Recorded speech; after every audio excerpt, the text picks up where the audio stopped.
तर आपण पाहिलं की हे जे 64 अंग जे आहेत त्या 64 अंगांचं जर व्यवस्थित पालन केलं तर व्यक्ती जो आहे हा साधना भक्तीच्या द्वारे रती किंवा भावभक्ती जे आहे भगवंतांप्रती जे आसक्ती त्यानंतर भगवंतांप्रती जे भाव जो आहे त्या स्तरापर्यंत तो व्यक्ती पोहोचू शकतो. आणि त्यामुळे ही अंग जी आहेत ही अतिशय महत्वाची आहेत. म्हणजे आपलं ध्येय आहे भगवंतांचं कृष्ण प्रेम प्राप्ती करण्याचं. आणि त्यासाठी ज्या पायऱ्या आहेत त्या चढण्यासाठी आपल्याला ही 64 अंग जे आहे त्याचं पालन करणं महत्वाचं आहे. आणि त्यामुळे जास्तीत जास्त उत्साहाने आपण सकाळचा जो मॉर्निंग प्रोग्राम प्रभुपादांनी बनवला आहे, प्रभुपाद इथे अतिशय विशेष विशेष प्रकारे त्यामुळे प्रभुपादांना एक विशेष आचार्य मानलं जातं की कशा प्रकारे सर्व भक्तजन जे आहेत ते 64 अंगापैकी जास्तीत जास्त अंग जे आहेत हे सकाळचा जो मॉर्निंग प्रोग्राम आहे त्याच्यामध्ये करू शकतील, जेणेकरून त्यांच्या भक्तीमध्ये वृद्धी होईल. आणि आपण पाहतो या 64 अंगांचं जर व्यवस्थित पालन केलं तर एक प्रमुख रिझल्ट जो त्याचा प्राप्त होतो तो म्हणजे साधना भक्तीद्वारे नंतर साधना भक्तीचा भक्तीतून तो व्यक्ती जो आहे हा भावभक्तीपर्यंत त्याची प्रगती होते.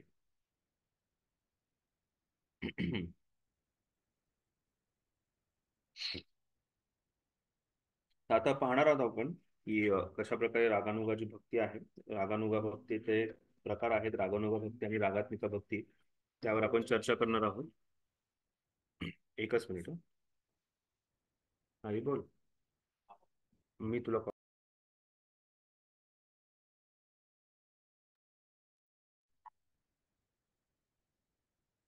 रागानुगा भक्ती आणि रागात्मिका भक्ती काय आहे ते आपण पाहणार आहोत. पण अध्याय क्रमांक 15 रागात्मिका भक्ती. श्रीकृष्णाचे वृंदावनातील निकट वारसत म्हणजे रागात्मिका भक्तीच्या भक्तिमय सेवेचे उदाहरणे आहेत. वृंदावनातील निवासी आणि श्रीकृष्ण यांच्यामधील स्वाभाविक संबंध म्हणजे रागात्मिका भक्ती होय.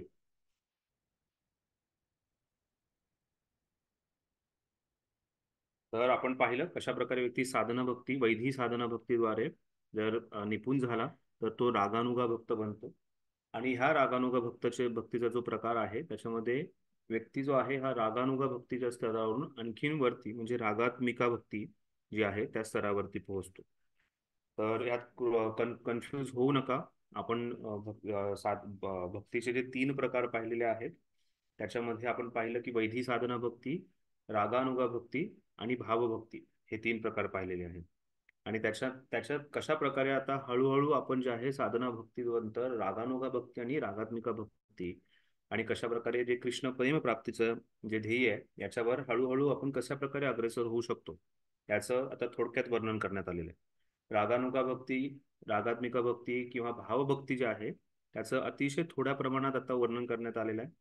आणि आपण याच्यामध्ये जास्तीत जास्त तीव्र झाल्यानंतर पुढच्या 19 अध्यायानंतर त्याच्या पुढे जे आहे हे भावभक्तीचं वर्णन करण्यात आलंय. विशेष करून त्याच्यामध्ये बाकीचे आपले जे महान भगवंतांचे अतिशय निकट पार्षद जे आहेत त्यांची कशा प्रकारे भगवंतांवरती त्यांचं प्रेम आहे आणि त्यासाठी कशा प्रकारे तो एक उच्चतर स्तर आहे याची चर्चा पुढे करण्यात आलेली आहे. पण आपण सध्या 19 अध्यायापर्यंत चर्चा करणार आहोत ज्याच्यामध्ये आता विशेष करून वैधी साधना भक्ती जी आहे त्याच्यावरती जास्तीत जास्त भर दिलेला आहे. आणि त्याचबरोबर रागानुगा भक्ती भावभक्तीचं थोडंसं विश्लेषण करून आपल्याला ते काय आहे हे समजून सांगण्यात आलेलं आहे. आपण 19 अध्यायापर्यंतच भक्ती शास्त्री कोर्समध्ये याचं अध्ययन करतो. ठीक आहे, आपण पाहूयात आता पुढे. या भक्तांना भक्तिमय सेवेसंबंधी कोणतीही गोष्ट शिकवण्याची आवश्यकता नसते. जसं उद्धव जे आहेत, उद्धव जेव्हा 11व्या स्कंधामध्ये वर्णन करतात भगवंतांनी उद्धवांना ब्रजवासींना भेटण्यासाठी पाठवलं होतं. किंवा आपण पाहतो की जेव्हा ब्रह्माजींनी सुद्धा ब्रह्मविमोहन लिहिल्यानंतर त्यांना ब्रजवासींची महात्म्य समजलं तोपर्यंत ब्रह्माजी जे आहेत हे असा विचार करत होते की हे ब्रजवासी म्हणजे गावाकडची लोक आहेत, त्यांना जास्त काही ज्ञान नाहीये, ते असेच काहीतरी कृष्णावरती प्रेम करतायत आणि कृष्णावरती दादागिरी करतायत, कृष्णावरती कृष्णाकडे हट्ट करतायत. पण कृष्ण हे पूर्ण पुरुषोत्तम भगवंत आहेत, त्यांना अतिशय सन्मानाने त्यांना अतिशय आदर सत्काराद्वारे त्यांची पूजा अर्चा केली पाहिजे असं त्यांचं पूर्णपणे हे होतं. नंतर ब्रह्माजींचं असं समज होतं. पण जेव्हा ब्रह्माजींनी या ब्रह्मविमोहन लिहिल्यानंतर भगवंतांचं विस्तार रूपही पाहिलं आणि त्याचबरोबर पाहिलं की कशा प्रकारे हे ब्रजवासी जे आहेत हे विशेष भक्त आहेत, हे पाहिल्यानंतर ब्रह्माजींनी अपराध शमन करण्यासाठी ठरवलं की बरसाना ज्या म्हणजे त्यांची अशी इच्छा होती की भगवंतांच्या अतिशय प्रिय अशा गोपी ज्या आहेत आणि त्यात विशेष गोपी म्हणजे श्रीमती राधाराणी यांचे चरण जे आहेत ते माझ्या मस्तकावरती नेहमी राहावेत. आणि त्यामुळे त्यांनी स्वतःचे त्यांचे चार मुख आहेत, त्यांचे ते जे आहेत ते तिकडचे चार बरसानाचे जे डोंगर आहेत, बरसाना जिथे स्थित आहे या चार डोंगर बनवले जेणेकरून गोपींची कृपा त्यांना प्राप्त व्हावी.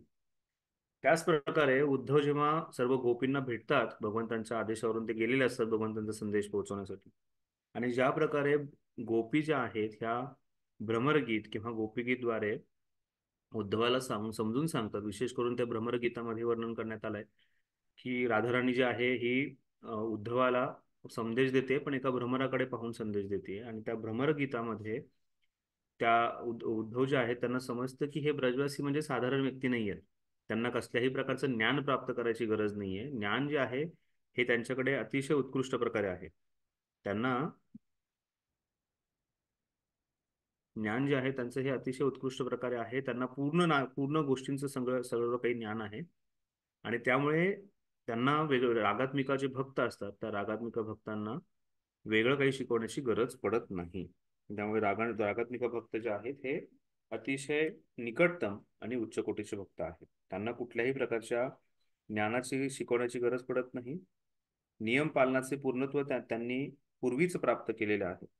जसं आपण पाहतो भगवद्गीतेमध्ये भगवंत वर्णन करतात, जेव्हा भगवंत वर्णन करतात की अपिचेत सुदुराचारो भजन्ते मम अनन्य भाग साधुरेव मंतव्य, की मी त्या भक्ताला साधू मानतो जरी त्यांनी दुराचार केला.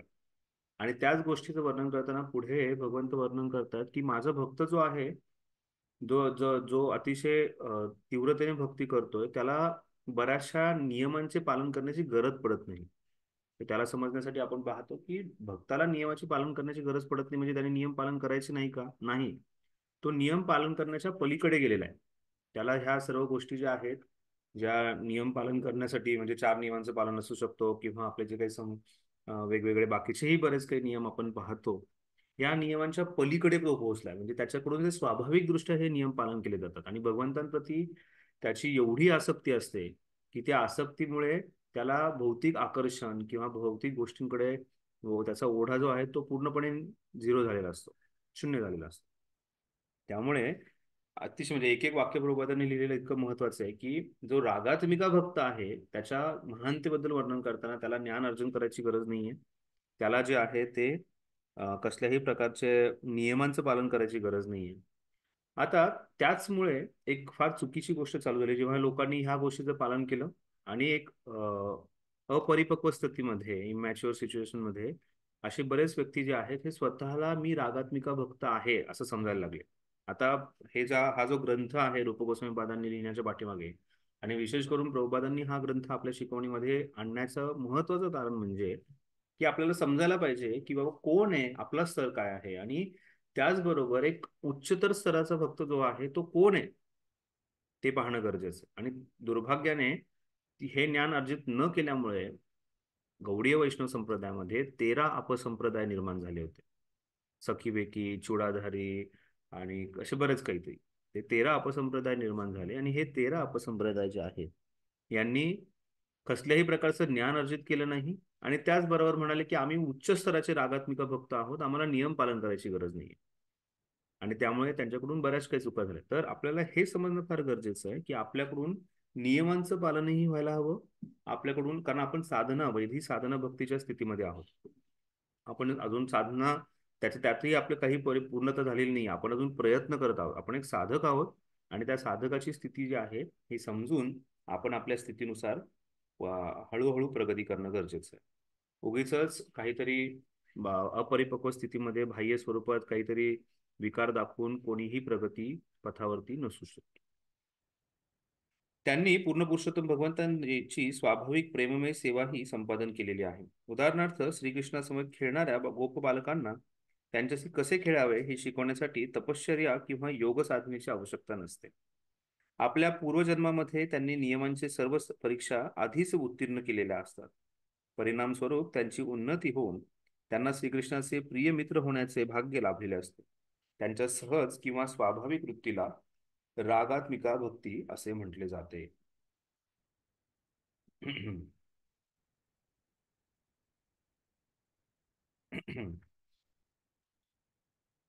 तर इथे आपण पाहतो की जो रागात्मिका भक्त आहे त्याच्या हृदयामध्ये भगवंतांबद्दल सहज आणि स्वाभाविक प्रेम आहे. त्याने हे जे काही त्याचा भगवंतांशी संबंध आहे तो त्याने आधीच पूर्ण केलेला आहे. आणि त्यामुळे असा रागात्मिका भक्त जो आहे त्याला कुठल्याही गोष्टीच्या पाठीमागे पडण्याची गरज नाही.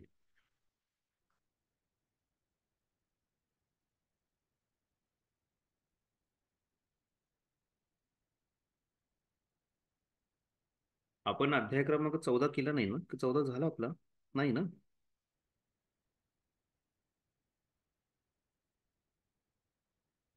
हरे कृष्ण, आपला अध्याय क्रमांक 14 नाही झालेला आज ना? 14 घ्यायचा होता आज प्रभूजी. आज 14च घेणार होते प्रभूजी. मला बरोबर वाटतं बरोबर. अर्धा झालाय का काय. आपण फक्त सुरुवात केली होती भक्तिमय सेवेची योग्यता काय आहे आणि त्याच्यात वर्णाश्रमाबद्दल थोडीफार चर्चा केली होती. बरोबर, मला आठवतं. ठीक आहे ठीक आहे, आपण थोडस पाठीमागे जाऊयात, अध्याय क्रमांक 14 घेऊयात. कोणीच काही म्हटलं नाही मला. ठीक आहे, अध्याय क्रमांक 14 भक्तिमय सेवेसाठीची योग्यता. आता आपण आतापर्यंत पाहिलंय की हे 64 अंग जे आहेत ही अतिशय महत्वाची आहेत. पण ही 64 अंगांचं पालन करताना त्यात त्या व्यक्तीची योग्यता काय असली पाहिजे तेही जाणून घेणं गरजेचं आहे. आणि त्यामुळेच हा ग्रंथ जो आहे हा परिपूर्ण ह्याच्यामुळे आहे. आणि विशेष करून भक्तिमय सेवा जी आहे ह्याच्यामध्ये प्रगती करण्यासाठी महत्वाचं आहे की फक्त 64 अंगांचं पालन करा असं नाहीये. त्यासाठी जी योग्यता लागणार आहे या भक्ती आणि भक्तिमय सेवेमधून काय फल प्राप्त होणार आहे याचंही एकदम उत्कृष्ट प्रकारे वर्णन करण्यात आलेलं आहे. आपण पाहणार आहोत की कशा प्रकारे वर्णाश्रम जो आहे हे भक्तीचा अंग नाहीये. बऱ्याच वेळा हा एक खूप मोठा गैरसमज लोकांमध्ये असतो की वर्णाश्रम धर्माचं पालन केलं तर आपण भक्तीमध्ये प्रगती करू शकतो. वर्णाश्रम धर्म जो आहे हा महत्वाचा आहे. हा एक सपोर्ट सिस्टीम आहे. त्याला एक भक्तिमय सेवेसाठी व्यक्तीला त्याद्वारे प्रेरणा दिली जाते, व्यक्ती त्याद्वारे प्रेरित होतो. पण वर्णाश्रम धर्म जो आहे हा ह्याला भक्तिमय सेवा किंवा ह्याला प्युअर डिवोशनल सर्व्हिस शुद्ध भक्ती म्हणणं हे चुकीचं आहे. त्याच्याबद्दल आता विशेष चर्चा होणार आहे. काही विद्वान असा सल्ला देतात की भक्तिमय सेवेत प्रगती करण्यासाठी ज्ञान आणि वैराग्य हे अतिशय महत्वाचे घटक आहेत. परंतु वास्तविकपणे हे सत्य नाही. खरे सांगायचे तर कृष्ण भावनेत प्रवेश करण्यास अनुकूल ठरणारे ज्ञान आणि वैराग्य प्रारंभिक अवस्थेत स्वीकारले जाऊ शकते. परंतु शेवटी मात्र त्याचा त्याग करावा लागतो. कारण भक्तिमय सेवा करण्याची प्रामाणिक इच्छा हा एकमेव घटकावरती अवलंबून असते. एखादा व्यक्ती ज्ञानी नसू शकतो, एखादा व्यक्ती हे पूर्णपणे वैराग्य नाही आहे, तो काही गोष्टींना थोडाफार आसक्त असू शकतो, पण फक्त त्याची इच्छा जर असेल तर तो भक्तिमय सेवेमध्ये प्रगती करू शकतो. आणि सध्या सनातन धर्मामध्ये किंवा समाजामध्ये ही खूप मोठा असा समज आहे की भक्ती करायची म्हणजे तुम्ही ज्ञानी असणं गरजेचं आहे. म्हणजे तुम्हाला सर्व श्लोक येणं गरजेचं आहे. तुम्हाला जे आहे तुम्ही साधना करणं, तपश्चर्या करणं, तुमच्याकडून निरासक्त होणं हे फार गरजेचं आहे. पण भक्तिमय सेवेमध्ये या ज्ञान आणि वैराग्याची पूर्णपणे गरज लागत नाही. त्यासाठी भक्तियुक्त ज्ञान असणं गरजेचं आहे. आणि त्याचबरोबर इंद्रिय भोगांपासून वैराग्य येणं अतिशय गरजेचं आहे. पण ह्या दोन्हीही गोष्टी ज्या आहेत या जर व्यक्तीची तीव्र इच्छा असेल भक्ती करण्याची तर नक्कीच प्राप्त होते. आपण आपल्या स्वतःच्या जीवनात पाहू शकतो.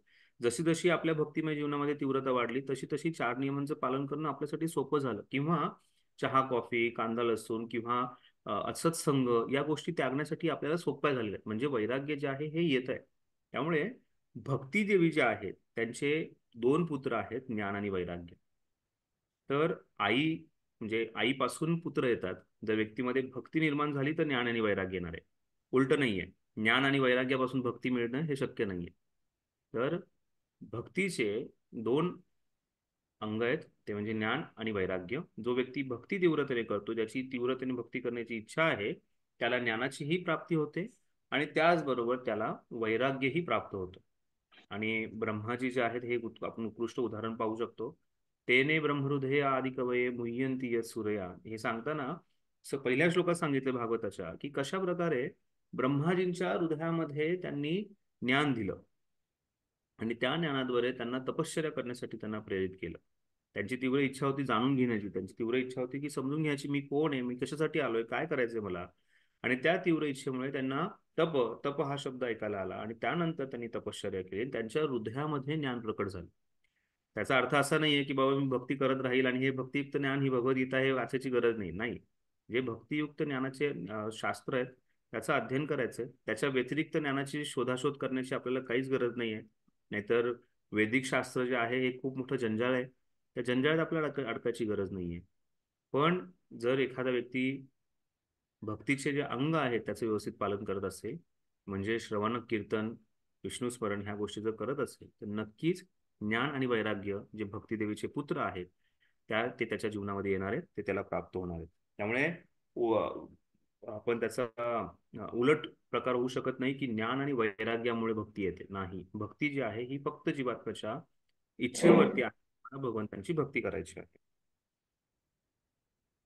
काही निष्णात भक्तांचे असे मत आहे की मानसिक तर्क आणि योग साधनेतील कृत्रिम तपस्या हे मार्ग भक्ती प्रदर्शनापासून मुक्त होण्यासाठी अनुकूल असतात, परंतु त्यामुळे आपले हृदय मात्र अधिकाधिक कठोर होत जाते आणि ही गोष्ट आपल्याला भक्तिमय सेवेत प्रगती करण्यास कदापि सहाय्य करू शकणार नाही. म्हणून हे मार्ग भगवंतांच्या दिव्य प्रेममय सेवेत प्रवेश करण्यासाठी अनुकूल नाहीत. वास्तविकपणे कृष्ण भावना किंवा भक्तिमय सेवा हाच भक्तिमय जीवनात प्रगती करण्यासाठीचा एकमात्र उपाय आहे.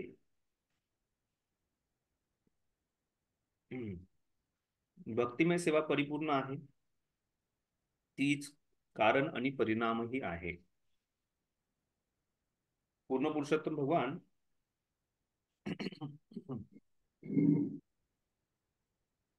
अखिल असतातचे मूळ कारण आणि परिणामही आहेत आणि त्यांच्या सम्मुख जाण्यासाठी त्यांच्या इतकीच परिपूर्ण असलेली भक्तिमय सेवेची पद्धत मनुष्याने स्वीकारावी.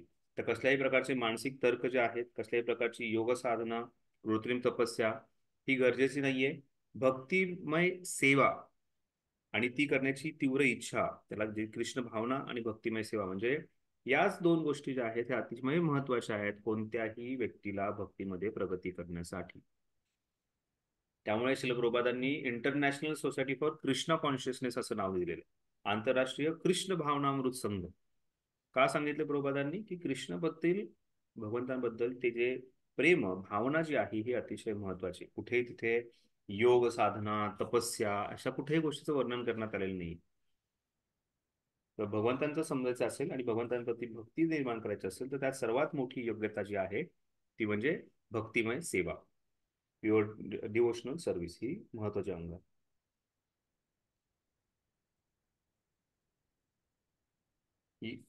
यावर्षी भगवान श्रीकृष्ण भगवद्गीतेत पुष्टी देताना म्हणतात, मला केवळ भक्तिमय सेवेद्वारेच तत्वतः जाणता येते.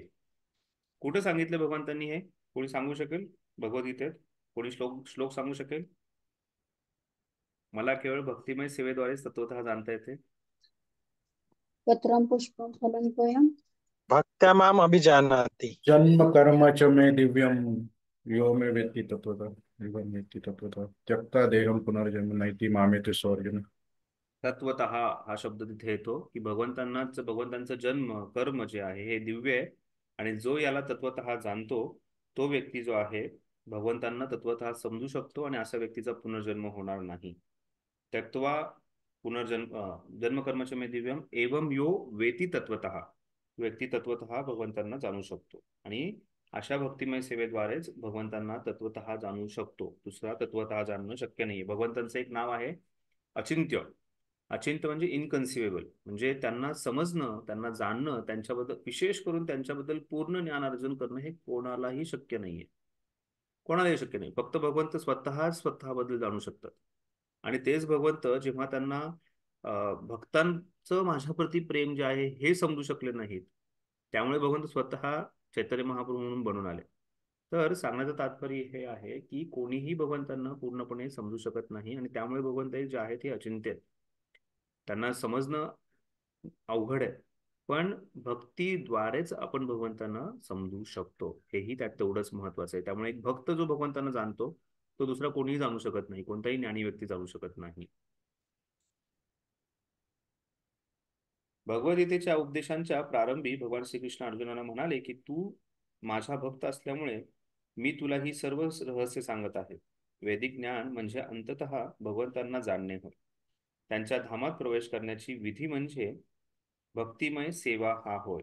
सर्व प्रामाणिक शास्त्रांमध्ये हे तथ्य स्वीकारण्यात आले आहे. मानसिक तर्क करणारे भक्तिमय सेवेची विधीची उपेक्षा करतात. त्यांना तात्विक संशोधनामध्ये इतरांचा पराभव करण्याच्या प्रयत्नात भक्तिभाव विकसित करण्यात अपयश येते. त्यामुळे कसल्याही प्रकारचे मानसिक तर्क करू नयेत. आणि दुर्भाग्याची गोष्ट आहे की स्वतःला अतिशय बुद्धिमान समजणारा अहंकारी मनुष्य ज्याच्यामध्ये भगवंत बनण्याची इच्छा आहे त्याला वाटतं की मी खूप ज्ञानी आहे आणि त्यामुळे तो मानसिक तर्क वितर्क करत असतो आणि त्या मानसिक तर्क वितर्कातून तो कुठल्याही गोष्टीवरती पोहोचतो आणि त्यामुळे तो भगवंतांना कधीच समजू शकत नाही. भगवंतांना समजायचं असेल तर भगवंतांचं भक्त होणं गरजेचं आहे आणि भगवंतांचं जर भक्त व्हायचं असेल तर गुरुपादाश्रय जो आहे हा अतिशय महत्वाचा आहे. गुरूंचा आश्रय घेणे, गुरूंच्या मुखमंडातून त्यांचं भगवंतांबद्दल श्रवण करणे हा एक उत्तम मार्ग आहे. जेव्हा गुरूंच्या द्वारे आपण भगवंतांबद्दल श्रवण करतो आपला दृढ निश्चय वाढतो, आपला विश्वास वाढतो, आपली निष्ठा जी आहे ती वाढते आणि आपल्या भक्तिमय सेवेमध्ये प्रगती होते आणि त्याचबरोबर आपल्यामध्ये वैराग्यही निर्माण होतं भोगवृत्तीचं आणि त्याचबरोबर आपल्याला भगवंतांबद्दलचं ज्ञान प्राप्त होतं. कोणाला काही प्रश्न आतापर्यंत चर्चेवर?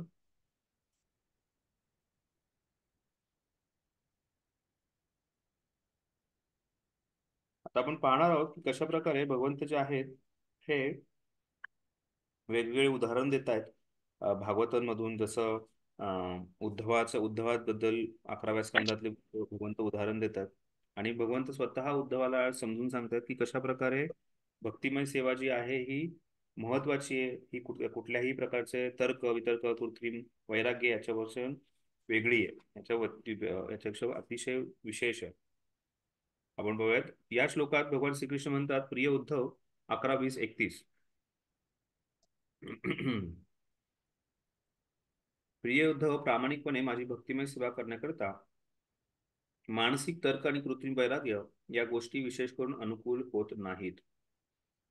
मनुष्य ज्यावेळी माझा भक्त होतो त्यावेळी त्याला भौतिक सुखाच्या त्यागाचं फळ आपोआप प्राप्त होते व तो परमसत्य जाणण्याकरता पुरेसे ज्ञान विकसित करू शकतो. भक्तिमय सेवेतील प्रगती हीच खरी कसोटी आहे. भक्त कधीही अंधकारात असू शकत नाही कारण भगवंत स्वतः त्याच्यावर विशेष कृपा करून त्याच्या हृदयातून ज्ञान विकसित करीत असतात.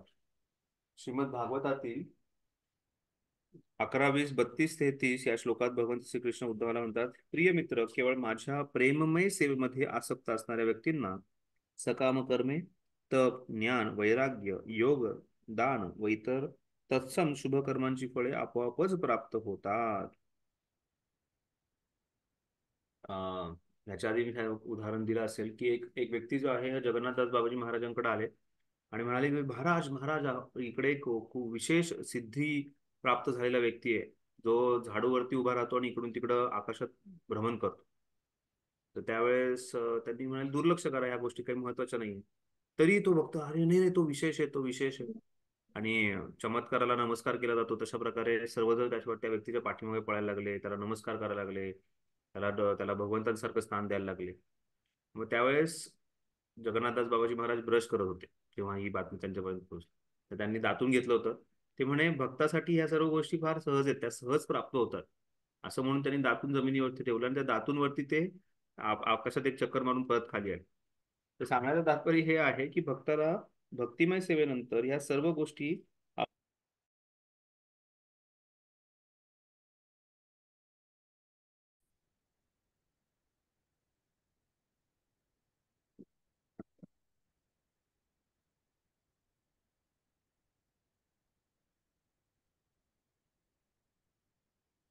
या भक्तासमोर सर्व काही उपलब्ध असते, परंतु ते माझ्या भक्तिमय सेवेव्यतिरिक्त इतर कोणत्याही लाभाची अभिलाषा करत नाही. जरी एखाद्या भक्ताच्या मनामध्ये स्वर्गात जाण्याची अभिलाषा असली किंवा वैकुंठ लोकात जाण्यासारखी आध्यात्मिक अभिलाषा असली तरी माझ्या अकारण कृपेने त्याच्या सर्व इच्छा सहज पूर्ण होतात. खरे सांगायचे तर कृष्ण भावनेचा विकास करण्यासाठी प्रयत्नशील असणाऱ्या मनुष्याच्या मनात भौतिक सुखांविषयी आसक्ती असल्यास त्याने प्रामाणिक आध्यात्मिक गुरूंच्या आदेशानुसार नियमित रूपाने भक्तिमय सेवेची साधना करावी.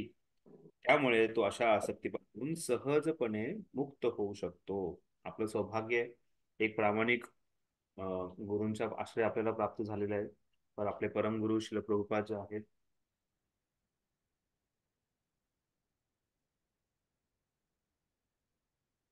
आपल्या श्रील प्रभुपादांची कृपा आपल्यावरती प्राप्त झालेली आहे आणि त्यामुळे आपण जे आहे हे समजू शकलेलो आहे. हे ज्ञान आपल्याला प्राप्त झालं.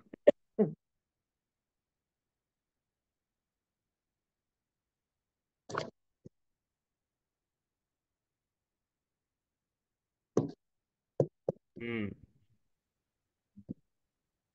श्रील रूप गोस्वामीपाद पुढे असा सल्ला देतात की मनुष्याने भौतिक इंद्रिय तृप्तीमध्ये आसक्त न राहता श्रीकृष्णांशी संबंध असलेल्या सर्व उपभोग्य वस्तू स्वीकारल्या पाहिजेत.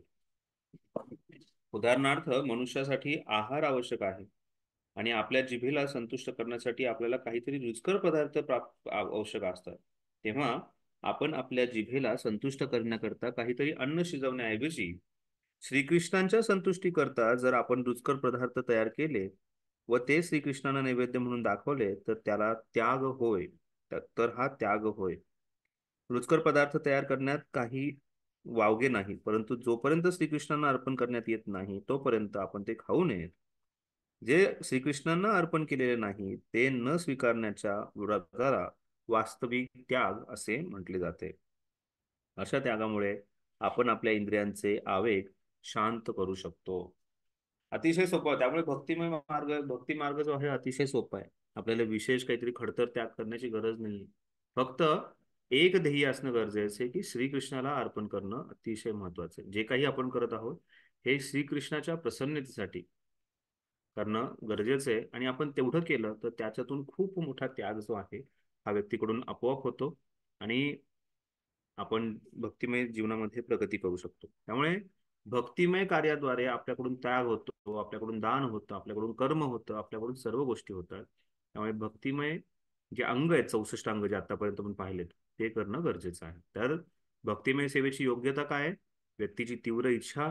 भक्तिमय सेवेची योग्यता जी आहे ही भक्तिमय सेवाच करणे ही त्याची योग्यता आहे आणि त्यासाठी गुरूंनी दिलेल्या आदेशाचं व्यवस्थितपणे पालन करत भक्तिमय सेवा करणं हीच भक्तीची प्राप्तीची योग्यता आहे. सर्व भौतिक गोष्टींना त्याग करणारे निर्विशेषवादी अतिशय कठोर तपश्चर्या करत असतील, परंतु भगवंतांची सेवा करण्यासाठी संधी मात्र ते गमावून बसतात, म्हणून त्यांचा त्याग हा पूर्णत्वाकरता अपुरा पडतो. अशी अनेक उदाहरणे दिली जाऊ शकतील ज्यामध्ये कृत्रिम त्यागाचे पालन करणारे निर्विशेषवादी लोक भक्तिमय सेवेच्या संपर्कात न आल्यामुळे पतित झाले आणि पुन्हा भौतिक प्रदूषणात गुरफटून गेले. वर्तमान काळात अनेक ढोंगी वैरागी आहेत आणि ते संन्यासी घेऊन ब्रह्मसत्य आहे तथा जगन मिथ्या आहे असा प्रचार करतात. अशा प्रकारे ते कृत्रिमपणे भौतिक जगाचा त्याग करणारे ढोंग करतात, परंतु भक्तिमय सेवेचा स्तर गाठू न शकल्यामुळे ते आपले ध्येय साध्य करू शकत नाही आणि पुन्हा या भौतिक जगतात येणाऱ्या समाज कल्याण आणि राजकारण इत्यादी भौतिक कार्यात मग्न होतात. असे कित्येक संन्यासी होऊन गेले ज्यांनी या जगाला मिथ्या समजून त्याचा त्याग केला, परंतु त्यांना पुन्हा या भौतिक जगतात यावे लागले कारण ते भगवंतांच्या चरणकमलांशी खरा आश्रय शोधत नव्हते. असे बरेचसे वैराग्य जगाने पाहिलेले आहेत. आपण बरीचशी उदाहरणं पाहिलेली आहेत ज्यांनी वैराग्य दाखवलं. म्हणजे एक उदाहरण प्रभुपादांचं आहे. तर प्रभुपादांना कोणीतरी फोटो आणून दाखवला की स्वामीजी बघा हे जे स्वामी आहेत ते म्हणतात की मला पैसा नको. त्यांचा असा फोटो होता की पैशापासून मला दूर ठेवा, धनापासून मला दूर ठेवा. प्रभुपाद म्हणाले माझ्यासमोर पैशाची पेटी आणा आणि पूर्ण पेटी ठेवा, मी त्याला आलिंगन करतो आणि आलिंगन करून मी त्याचा स्वीकार करतो असा फोटो काढा. कारण जे काही पैसे माझ्याकडे येणार आहेत ते मी भगवंत कृष्णाच्या सेवेत पूर्णपणे लावणार आहे. याला युक्त वैराग्य म्हणतात. त्यामुळे प्रभुपाद जेव्हा ते चविष्ट पदार्थ खाण्याची जी इच्छा आहे त्याच्याद्वारे सुद्धा युक्त वैराग्याचं वर्णन केलेलं आहे की तुमच्याकडे काही आहे तर त्याच्यातून तुम्ही ते नैती नैती म्हणण्यापेक्षा हे मिथ्य आहे, हे चुकीचं आहे, ह्याचा त्याग करायचा हे म्हणण्यापेक्षा त्याला आपण भगवंतांच्या सेवेत लावणं गरजेचं आहे. त्यामुळे प्रभुपाद म्हणाले माझ्याकडे भरपूर पैसा आणून द्या, मी सर्वच्या सर्व पैसा जो आहे हा भगवंतांच्या सेवेत पूर्ण पुरुषोत्तम भगवंतांच्या सेवेत लावणार. आणि त्याच प्रकारे इथेही आपण पाहतो की असं वैराग्य जे आहे आणि मग असे बरेचसे वैराग्य जे आहेत हे नंतर कालांतराने धन अर्जित करतात, मग जन अर्जित करतात, आणि त्यानंतर मग राजनीती किंवा बाकी समाजकारण किंवा काहीतरी समाजसेवा या गोष्टीमध्ये उतरतात आणि त्याच गोष्टीत गुरफटून राहतात. कुठेतरी शाळा उघडणे, कुठेतरी लोकांना कपडे पुरवणे, काहीतरी अन्न पुरवणे, आणि अशा गोष्टीतच ते गुरफटून राहतात आणि अडकून जातात. तर यात सर्वात महत्वाची गोष्ट आहे ती म्हणजे कृष्णाबद्दल सेवा, कृष्ण भावना निर्माण करणे, आणि त्याच्याद्वारेच व्यक्ती जो आहे हा खऱ्या अर्थाने वैरागी होऊ शकतो. मनुष्याने भगवत सेवेप्रित्यर्थ उपयोगात आणता येईल अशा कोणत्याही गोष्टीचा त्याग करू नये, हे भक्तिमय सेवेचे रहस्य आहे. कृष्ण भावना आणि भक्तिमय सेवेत प्रगती करण्यासाठी जे काही उपयोगी आहे ते सर्व आपण स्वीकारले पाहिजे. उदाहरणार्थ, वर्तमान कृष्ण भावनामृत आंदोलनाच्या विकासासाठी आपण typewriter, dictating machine, tape recorder, microphone, विमान इत्यादी अनेक प्रकारच्या यंत्रांचा उपयोग करीत आहोत. कधी कधी लोक आम्हाला विचारतात, तुम्ही भौतिक समाजाच्या प्रगतीची निंदा करता आणि त्याच भौतिक वस्तूंचा उपयोगही करता, असे का? वास्तविकपणे आम्ही त्यांची निंदा करीत नाही. आम्ही लोकांना केवळ अशी विनंती करतो, त्यांनी प्रत्येक कार्य कृष्ण भावनेत करावे. Krishna is the centre of our life. Krishna जे आहेत हे आपल्या जीवनाचं केंद्रबिंदू आहेत. त्यामुळे जे काही एक गोष्ट आहे ती सर्व काही कृष्णाच्या सेवेत लावणं, कृष्ण भावनेत उपयोगात आणणं गरजेचं आहे. भगवद्गीतेतही हेच तत्व सांगितले आहे. भगवान श्रीकृष्णांनी अर्जुनाला परामर्श दिला की त्याने आपले युद्ध कौशल्य भक्तिमय सेवेत उपयोगात आणावे. त्याचप्रमाणे आम्हीही सर्व प्रकारची यंत्रे श्रीकृष्णाच्या सेवेत उपयोगात आणत आहोत. ही कृष्ण भावना स्वीकारून आम्ही सर्व काही भगवंतांच्या सेवेकरताच करू शकतो. जर एक टाईपरायटर उपयोगात आणून आपण कृष्ण भावनावर आंदोलनाचा विकास होत असेल तर आपण तो स्वीकारलाच पाहिजे. त्याचप्रमाणे डिक्टेटिंग मशीन किंवा इतर कोणतेही यंत्र उपयोगात आणता येते. श्रीकृष्णच सर्व काही आहेत अशी आमची दृष्टी आहे. श्रीकृष्णाचाच अखिल अस्तित्वाचे कारण आणि परिणाम असल्यामुळे आपण कोणत्याही वस्तूवर अधिकार नाही. श्रीकृष्णांच्या वस्तू स्वीकारण्याच्याच सेवेत नियुक्त केल्या पाहिजे, हीच आमची दृष्टी आहे. म्हणजे प्रभुपादांनी अतिशय स्पष्टपणे सांगितलं इथे की जे काही आहे हे भगवंतांचंच आहे आणि त्यांनाच अर्पण करणं, त्यांच्याच सेवेत ह्या सर्व गोष्टी लावणं हे योग्य प्रकारचं वैराग्य आहे, युक्त वैराग्य आहे.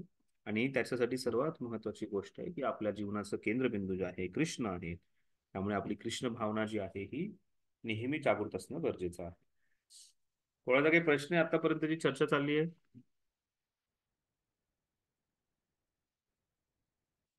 समजण्यासाठी सोपं आहे हा सगळं काही. याचा असा मात्र अर्थ होत नाही की कृष्ण भक्तिमय सेवेच्या तत्वांचा आपण त्याग केला पाहिजे आणि त्यातील नियमांची उपेक्षा केली पाहिजे. भक्तीच्या आरंभी काळात आपण सर्व तत्वांचे पालन केले पाहिजे, जी आध्यात्मिक गुरूंच्या अधिकाराखाली नियमित केलेली आहेत. कोणतीही गोष्ट स्वीकारणे अथवा तिचा त्याग करणे हे केवळ भक्तिमय तत्वाच्या कसोटीवरच ठरवलेले गेले नाही पाहिजे. मनुष्याने स्वकल्पनेनुसार वस्तूंचा स्वीकार अथवा नकार करू नये. श्रीकृष्णाचे प्रकट रूप म्हणून आध्यात्मिक गुरु आवश्यक आहेत आणि ते पूर्ण पुरुषोत्तम भगवंतांचे प्रतिनिधी म्हणून भक्ताच्या जीवनात मार्गदर्शन करतात. आणि स्वतःच्या मनाने काही कुठल्याही गोष्टीचा त्याग किंवा भोग करायचा नाहीये. आपल्याला सर्व गोष्टी ज्या आहेत ह्या गुरूंच्या आदेशानुसार करायच्या, त्यांच्या आदेशात, आणि त्याचबरोबर सुरुवातीच्या काळामध्ये त्यांच्याच आदेशानुसार आपण सर्व नियमांचंही व्यवस्थितपणे पालन करायचं आहे. विपुल संपत्ती किंवा मोठा शिष्य समुदाय याचे संपादन करून आध्यात्मिक गुरुने कधीही वाहवत जाऊ नये. प्रामाणिक आध्यात्मिक गुरु कधी असे करणार नाही. पण कधी कधी असे दिसून येते की एखादा आध्यात्मिक गुरु अधिकृत नसतो आणि केवळ स्वतःच्या मनाच्या इच्छेने आध्यात्मिक गुरु होतो, आणि कधी कधी संपत्ती किंवा मोठा शिष्य समुदाय अशा गोष्टींनी तो वाहवत जातो. अशा गुरूंची भक्ती श्रेष्ठ श्रेणीत मानली जात नाही. जर एखादी व्यक्ती अशा प्रकारच्या गोष्टीमुळे वाहत गेली तर तिची भक्तिमय सेवा शिथिल होते. म्हणून एखाद्याने गुरु शिष्य परंपरेच्या तत्वांचे कठोरपणे पालन केले पाहिजे. स्वतःच्या मनाने कोणीही गुरु बनू शकत नाही, आणि असं जर कोणी गुरु बनत असेल तर तो व्यक्ती जो आहे हा फक्त वाहत जाणार आहे. तो काहीही स्वतःची प्रगती करू शकणार नाही ना दुसऱ्यांची प्रगती करू शकणार. त्यामुळे गुरु शिष्य परंपरेतून येणाऱ्या तत्वांचे कठोरपणे पालन केले पाहिजे. कृष्ण भावनावेत मनुष्य स्वाभाविकपणे शुद्ध असल्यामुळे त्याला आपले विचार किंवा क्रिया शुद्ध करण्याच्या इतर कोणत्याही पद्धतीचे अवलंबन करण्याची आवश्यकता नसते. कृष्ण भावनेमध्ये अतिशय उच्च श्रेणीवर स्थित असलेल्या त्याने पूर्वीच सर्व सद्गुण संपादन केलेले असतात आणि योग्य प्रकारे सूचित केलेले सर्व नियम तो पूर्वीच पालन करीत असतो. तो स्वाभाविकपणे सर्व शास्त्रोक्त विधींचे पालन करीत असतो. त्याचे एक उत्तम उदाहरण म्हणजे अहिंसा. अहिंसा हा एक सद्गुण समजला जातो. भक्त स्वाभाविकपणे अहिंसक असतो, म्हणून त्याने अहिंसेची वेगळी सवय लावून घेण्याची आवश्यकता नसते. काही लोक एखाद्या शाकाहारी आंदोलनाचा सहभाग होऊन आपले शुद्धीकरण करण्याचा प्रयत्न करतात, पण भक्त स्वभावतः शाकाहारी असतो. त्याला वेगळ्या प्रयत्नाने अशा प्रकारच्या सवयींचे पालन करण्याची आवश्यकता नसते किंवा त्याने एखाद्या शाकाहारी संघातही सहभागी होण्याची आवश्यकता नसते. तो स्वाभाविकपणे शाकाहारी असतो.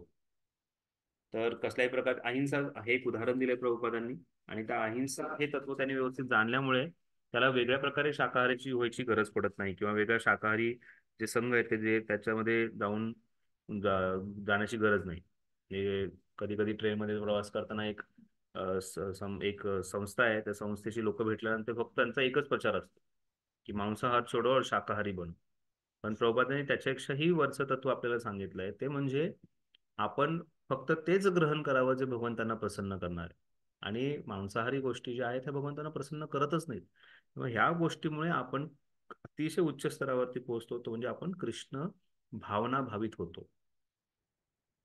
आणि त्यामुळे अशा बाह्य स्वरूपाने गोष्टी सोडण्याची गरज पडत नाही, कारण आंतरिक त्या ह्या सर्व नको चुकीच्या गोष्टींपासून त्या भक्ताचा त्याग असतो किंवा वैराग्य आंतरिक असतं. भक्ताने कृष्ण भावने वाचून इतर कोण पद्धतीचा अभ्यास करण्याची आवश्यकता नाही. हे सिद्ध करण्यासाठी अनेक उदाहरण आपल्याला शास्त्रामध्ये आढळतात, कारण देवतांचे सर्व सद्गुण आपोआप त्यांच्यामध्ये विकसित होत असतात. जे लोक हेतू पुरस्सर शाकाहारी होण्याचा प्रयत्न करतात किंवा अहिंसक व्हायचा प्रयत्न करतात, त्यांच्या ठायी भौतिक दृष्टिकोनातून काही योग्यता असू शकेल, परंतु त्यांची ती योग्यता त्यांनी भक्त होण्या इतपत पुरेशी नाही. असे कित्येक लोक आहेत जे वेगन डाईट फॉलो करतात, ज्यांना असे कित्येक लोक आहेत भारतामध्ये सुद्धा ते शाकाहारी आहेत, पण शाकाहार जो आहे हा भक्तिमय सेवेसाठी योग्यता नाहीये. भक्तिमय सेवेसाठी कृष्णाच्या प्रसन्नता हीच महत्वाची योग्यता आहे. शाकाहारी किंवा अहिंसक व्यक्ती हे भक्त असतेच असे नाही. तथापि भक्त एखाद्या स्वाभाविकतः शाकाहारी किंवा अहिंसक असतो, म्हणून आपण असा निष्कर्ष काढला पाहिजे की शाकाहारी होणे किंवा अहिंसक होणे ही गोष्टी भक्तीचे कारण ठरू शकत नाही. त्यामुळे वारंवार आपल्याला एक प्रश्न विचारणं फार गरजेचं की मी हे जे करतोय ते गुरु आणि कृष्णांना प्रसन्न करत आहे का. कोणत्याही म्हणजे आपल्याला एखाद्या गोष्टीत निर्णय घेता येत नाहीये, तर आपण तिथे विचारणं गरजेचं आहे की हे कार्य केल्यानंतर माझे गुरु आणि कृष्ण प्रसन्न होणार आहेत का. जर उत्तर होय मिळालं तर आपल्याला कार्य करणं सोपं आहे. जर नाही असेल उत्तर तर ते न करणंही योग्य आहे. आणि त्यामुळेच आपलं जीवन जे आहे हे ह्याच गोष्टींच्या आजूभोवती असेल तर आपल्याला वेगळ्या प्रकारे नियम पालन करण्याची गरज पडणार नाही. आपल्याकडून अहिंसा असो किंवा शांती असो, प्रेम असो, हे सर्व ज्या गोष्टी आहेत या आपोआप पालन होणार आहेत. या संबंधी स्कंद पुराणामध्ये एक कथा आढळते. या कथेमध्ये असं सांगण्यात आले की नारद मुनींच्या उपदेशांमुळे एका पारध्याचे रूपांतर एका महान भक्तात होते. ज्यावेळी पारधी महान भक्त झाला त्यावेळी तो एका मुंगीला देखील मारण्यास तयार नव्हता. नारद मुनींचे मित्र पर्वत मुनी त्यांनी भक्तिमय सेवेमुळे या पारध्यामध्ये झालेले अद्भुत रूपांतर पाहिले आणि ते असे म्हणाले की हे पारधी, तू एका मुंगीला देखील मारू इच्छित नाहीस, यात फारसे आश्चर्य वाटण्याचे कारण नाही. भक्तिमय वृत्तीचा विकास करणाऱ्या कोणालाही व्यक्तीमध्ये हे सर्व सद्गुण आपोआप प्रकट होतात. भक्त कधीही इतरांना क्लेश देत नाही. कोणाबद्दल वर्णन केलेले हे आठवतंय का? कोणाबद्दल कथा येते ही?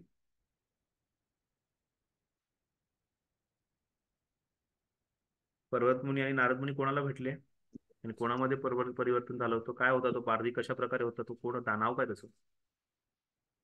हरे कृष्णा. मृगारी का प्रभूजी? मृगारी नाही, हम्म वाल्मिक ऋषी का? मृगारी येतो. मृगारी मृगारी मृगारी मृगारी जो आहे ह्याला पशूंना अर्ध मारून त्यांना कासावीस होताना पाहून आनंद मिळायचा, आणि हे पाहून नारद मुनींना फार वाईट वाटलं, आणि त्यामुळे नारद मुनी जे आहेत त्यांनी जाऊन मृगारीला ज्ञान दिलं भक्तिमय सेवेचं, आणि त्यानंतर तो मृगारी जेव्हा नारद मुनी आणि पर्वत मुनी आकाशातून खाली उतरले तर त्यांना दंडवत करण्याची त्याची इच्छा होती, पण दंडवत करताना त्याने पाहिलं की समोर मुंग्या आहेत, आणि त्यामुळे नारद मुनींना दंडवत करण्याआधी त्याने हळूच आपल्या अंगावरचं अंगवस्त्र घेऊन त्याने मुंग्यांना बाजूला केलं. आणि हे पाहून पर्वत मुनींना फार आश्चर्य वाटलं, आणि ते म्हणाले की हे भक्तिमय सेवेची भक्तीची जी आहे ही भक्तिमय सेवा करणाऱ्या व्यक्तीमध्ये असे सद्गुण आपोआप येतात.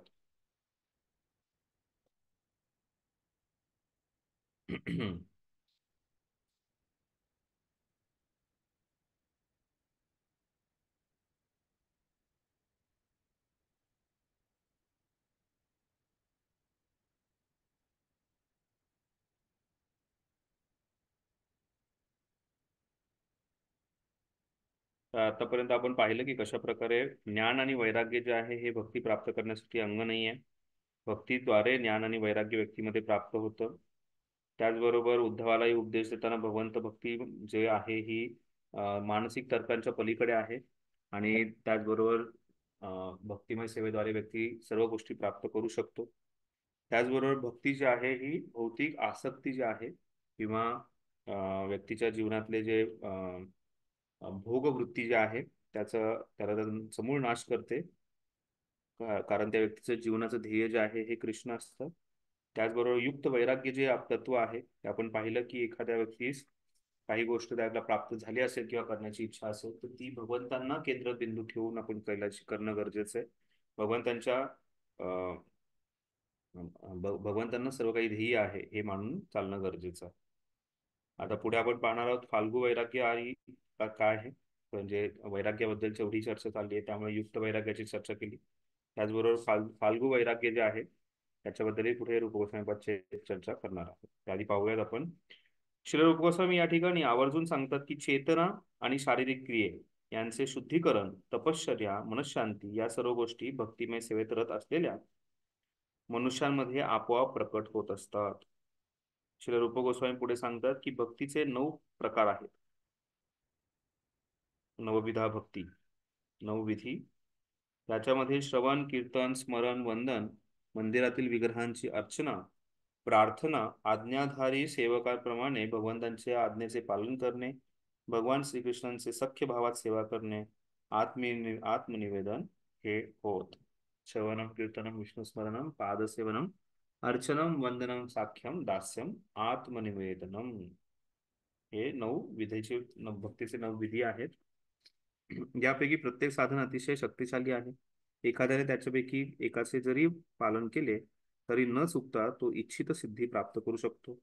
उदाहरणार्थ एखादा मनुष्य भगवंतांविषयी केवळ श्रवण करण्यावर आसक्त झाला आणि दुसरा त्याच्या नामाचे कीर्तन करण्यावर आसक्त झाला तरी दोघांनीही भक्तिमय सेवेतील इच्छित ध्येय प्राप्त होत असते. चैतन्य चरितामृत हा तर चैतन्यचरितात या संबंधी अधिक स्पष्टीकरण दिलेले आहे.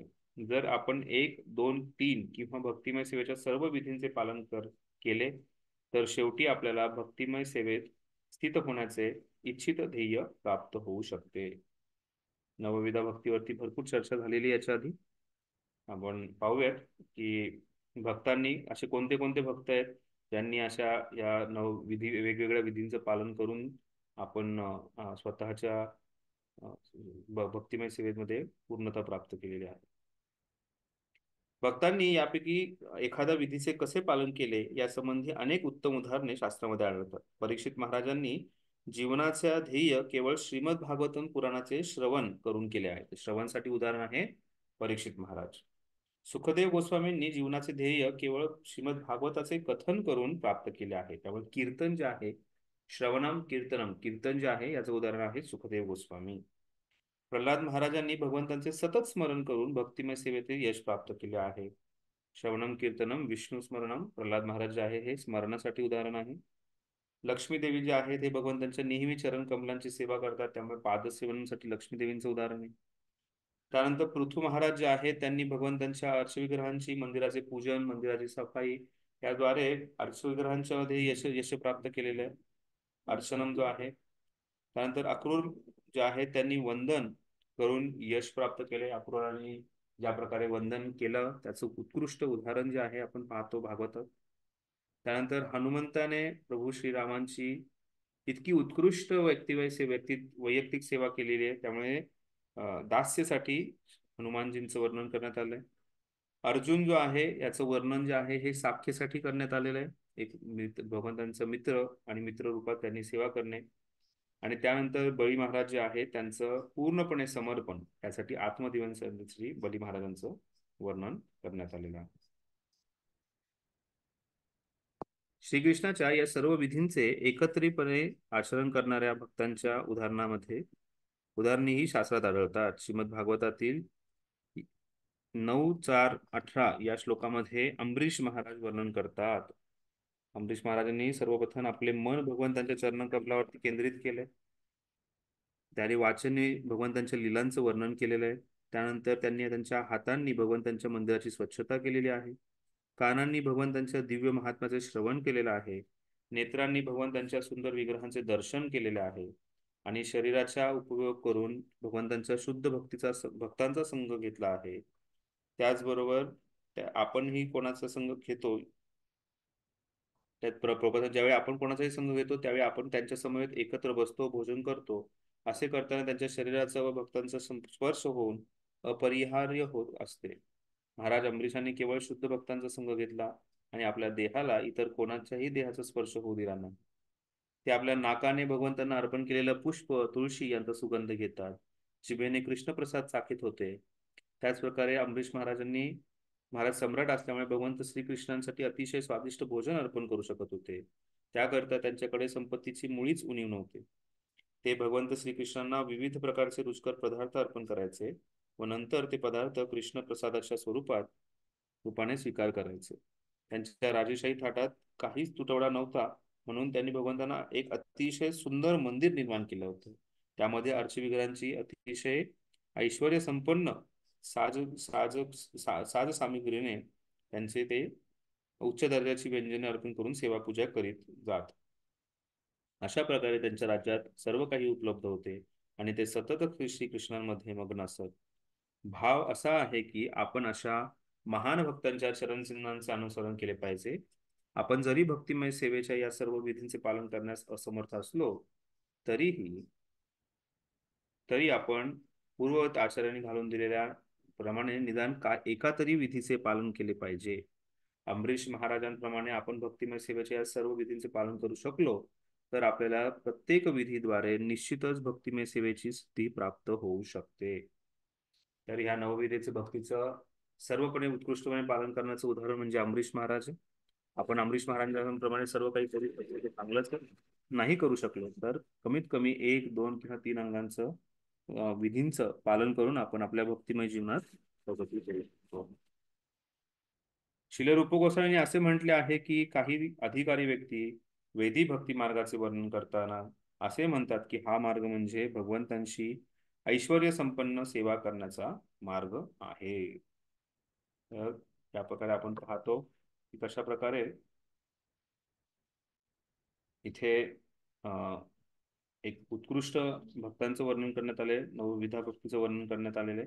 त्याच्याद्वारे व्यक्ती जो आहे हा पूर्णपणे ह्या नवविध भक्तींचं पालन करू शकतो आणि भगवंतांची प्राप्ती करू शकतो.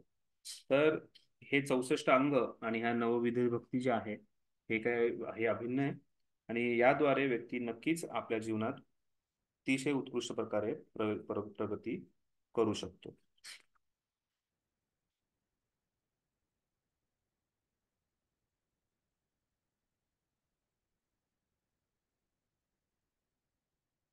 सवय मन कृष्ण पदारविंदयोर वासांची वैकुंठ गुणानुवर्ण करो हरेर मंदिर मार्जनाद श्रुती श्रुतीं चकार अच्युत सतस कोधेते मुकुंदलिंगम दर्शने दर्श तद्भत्य गात्र स्पर्शन अंग संगमम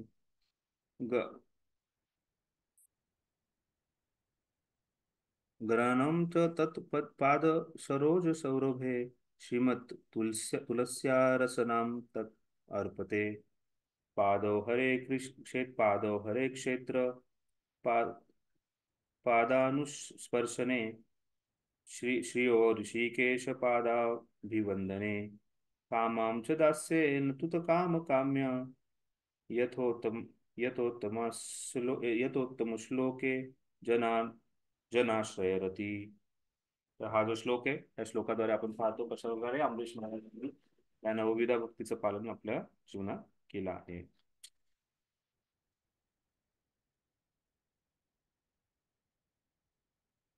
काही प्रश्न आहे कोणाचा 14 अध्यायावरती?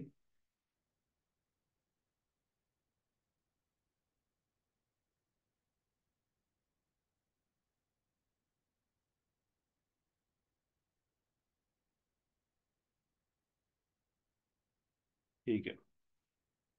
अध्याय क्रमांक 15 ज्याच्यामध्ये रागात्मिक भक्तीची चर्चा करण्यात आलेली आहे. आपण सुरुवात केलेली आहे याची आपण पाहिलेलं आहे सुरुवातीला.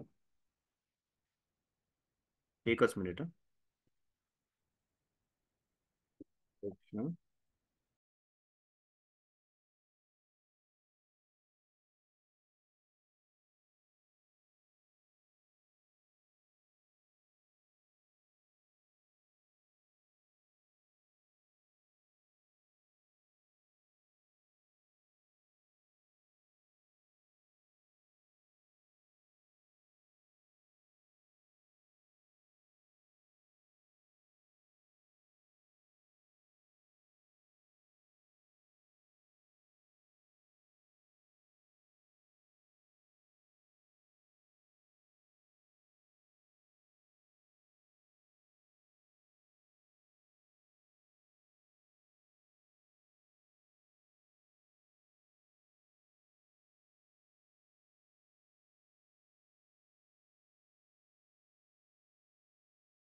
हरे कृष्ण.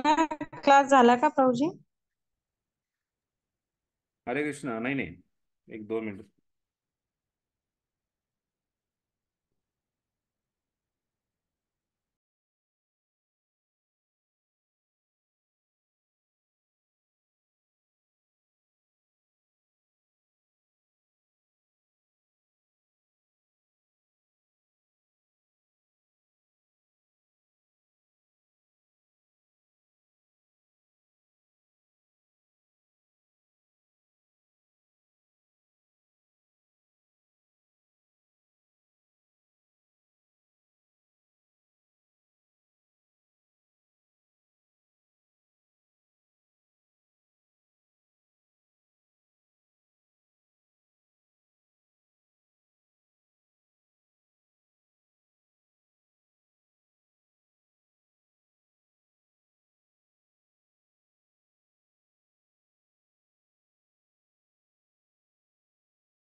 हरे कृष्णा. हरे कृष्ण प्रभूजी.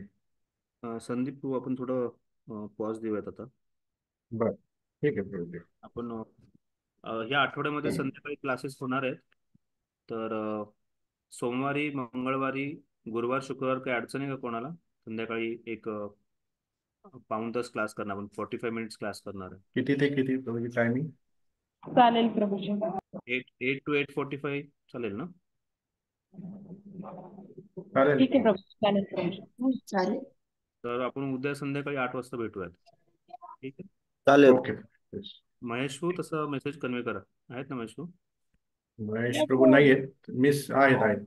आहेत आहेत. सांगते मी टाकायला. हो ठीक आहे, चालेल. ओके, धन्यवाद. शिलप्रभुपाद की जय. जय वांछा कल्पतरुभ्यश्च कृपया सिंधु शिरसावरत की जय. शिलप्रभुपाद की जय. हरे कृष्ण. जय कृष्णा. दंडवत प्रणाम प्रभूजी. हरे कृष्ण. दंड प्रणाम. हरे कृष्णा. हरि बोल.